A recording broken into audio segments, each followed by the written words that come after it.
It is a wild paradox, isn't it? I mean, we are absolutely drowning in content. We're constantly surrounded by people online, our phones are just buzzing with endless notifications, and yet, with the literal entire world right there at our fingertips, so many of us still feel, well, incredibly lonely. Welcome to This Explainer. Today we're going to unpack the fascinating psychology behind this exact modern contradiction, diving into the hard data and the philosophy that explains why we feel the way we do. Because think about it. Despite being constantly plugged into the grid 24/7, we've developed this kind of paralyzing inability to just tolerate being alone with our own thoughts. We're totally surrounded by noise, right? But at the same time, completely isolated. It's this fundamental shift in how we actually process our own minds. In a weird way, we actively avoid ourselves. So why exactly can't we sit alone? I want you to just pause for a second and really think about your own habits here. When was the absolute last time you sat in a quiet room, no music in the background, no podcast playing, no screen in front of your face, just existing with your own mind? If just the thought of that makes you feel a tiny bit uncomfortable, hey, you definitely aren't the only one.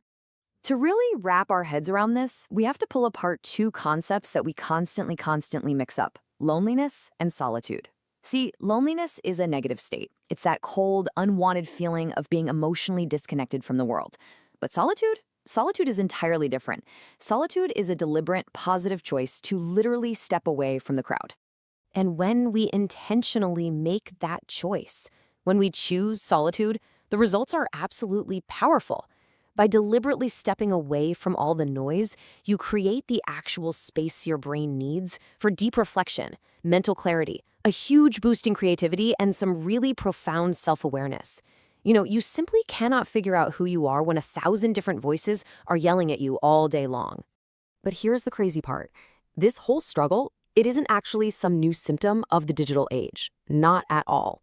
For literally centuries, legendary philosophers have obsessed over our deep-seated fear of silence. We're talking from Blaise Pascal way back in the 17th century all the way to Carl Jung in the 20th century. They all zeroed in on this exact same human flaw, long before Wi-Fi was ever even a concept. Let's look at Pascal, for instance. Back in the 1600s, he famously observed that basically all of humanity's problems stem from man's inability to sit quietly in a room alone. I mean, just sit with that for a second. It's wild. He brilliantly diagnosed the root cause of our modern anxieties centuries ago. We are literally running from the silence of our own company. And Pascal's wisdom maps directly onto why we instinctively reach for our phones the absolute millisecond we feel bored.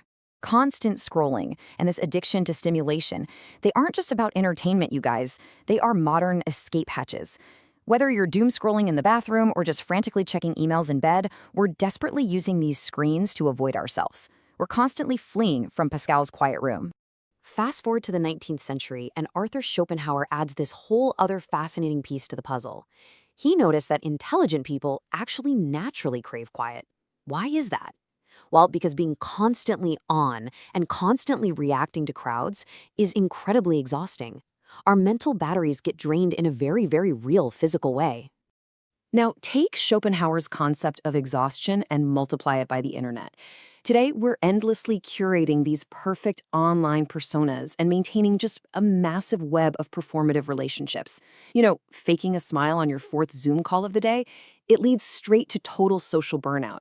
We are just so completely socially exhausted because we never ever give ourselves the gift of absence.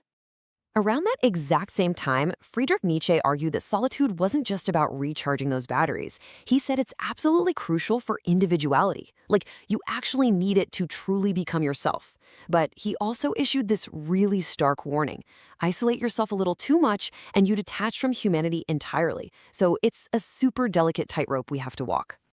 And to understand exactly why we avoid that tightrope, we can turn to the 20th century psychologist Carl Jung, specifically his concept of the shadow self. Basically, this is our unconscious mind. It's the messy, complicated repository of all our deepest insecurities. Jung explained that without moments completely alone, we never actually confront our shadow self. Instead, we just keep running from it, using any distraction we can find. Which really brings us to a heavy foundational realization for this explainer. Ask yourself, are we actually afraid of being alone? Or are we just afraid of our own unresolved thoughts? Because the truth is, we aren't terrified of physical isolation. No way. We're terrified of the silence that allows all those messy, unresolved thoughts to bubble right up to the surface when there's no digital distraction around to save us. Okay, let's leave the philosophy behind for a minute and look at the hard brain science, because the psychological gap between these two states is genuinely staggering. Healthy solitude fuels your creativity and provides vital emotional regulation, but chronic, prolonged isolation, that leads straight down a dark path to depression, anxiety, chronic stress, real physical health problems, and even cognitive decline. It's a huge difference. To really understand this extreme difference, you have to look at what your brain physically requires on a biological level. It fundamentally needs periods of lower stimulation. Taking a deliberate break from all that digital noise gives your brain the crucial downtime it needs to process complex emotions, consolidate all your fragmented thoughts, and actually recover your attention span. Without that downtime, your brain is basically just a constantly revving engine that never ever gets the chance to cool down. But remember Nietzsche's warning about detaching from humanity? Well, modern science backs that up perfectly. We are profoundly, deeply social creatures, and genuine connection literally regulates our biology. Hanging out with others boosts your dopamine, it increases your oxytocin, and it heavily regulates our stress levels. We physically cannot survive on pure isolation. We just aren't built for it. And guys, this right here is the ultimate modern trap. We live in this incredibly strange contradiction where we avoid real solitude by constantly communicating on our phones, and yet we still feel incredibly lonely at the end of the day. Why? Because connection and stimulation are absolutely not the same thing. We're essentially using constant digital stimulation as a cheap, unfulfilling substitute for genuine human connection. So, what's the big, actionable takeaway from all this philosophy and data? Well, the answer isn't always be alone, and it's certainly not always socialize. It's all about finding that elusive, healthy balance. We have to utilize solitude for self-understanding, and we have to seek out genuine connection for our emotional well-being. Think of it like this. Quiet time anchors you to yourself, and real social ties anchor you to the world. I want to leave you with this one lingering thought as we wrap up. The goal is not to escape people. The goal is to become someone who can peacefully exist with their own mind.